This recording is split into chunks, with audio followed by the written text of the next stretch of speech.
ဘယ်ကိစ္စပဲလှုပ်အခက်ခဲဆိုတာဂျုံတတ်တယ်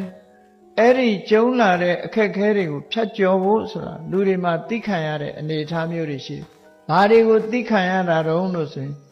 ယာတိဥရုဒံကိုသိခံရတယ်။ကိုယ်နဲ့ဆက်ဆံတဲ့ပုဂ္ဂိုလ်တွေရဲ့အပြောအဆိုကိုလည်းသိခံရတယ်။နော်။ယောဂဝေဒနာဖြစ်ပေါ်လာလို့ရှိရင်လည်းယောဂဝေဒနာကိုသိခံရ။အဲ့ဒီသိခံမှုဆိုတဲ့မျိုးစုံအောင်သိခံ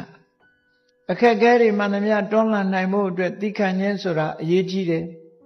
များသောအားဖြင့်သိခံတယ်ဆိုတာလူတွေကတစ်ဖက်သားကကိုယ်စော်ကားတာကိုငုံခန္ဓာကိုပဲသိခံတယ်လို့ထင်တာတကယ်ကတော့သိခံမှုဆိုဒီမှာစိတ်နှလုံးမတုန်လှုပ်ပဲနဲ့ဘဂတိအနေအထားမပြတ်အောင်ကိုယ်စိတ်ကိုထိန်းချုပ်နိုင်တဲ့စွမ်းရည်တတ္တိတစ်မျိုးကိုသိခံတယ်လို့ခေါ်တာ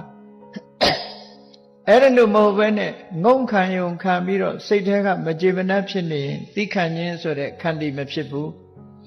သိခံခြင်းဆိုဒီမှာကိုယ်ကိုစော်ကားလည်းပဲဒီစကားကိုဖြောက်ပလိုက်တယ်ချက်ချင်းပဲပြန်ပြီးတော့လက်ခံစဉ်းစားတာတွေးတောတာတွေမလုပ်ဘူးတွေးတောတာမလုပ်ဘူးဒါဟာသိခံအပူဒဏ်အေးဒဏ်ဆာလောင်တဲ့အတန်တွေခက်ခဲပင်ပန်းမှုတွေအကုန်သိခံ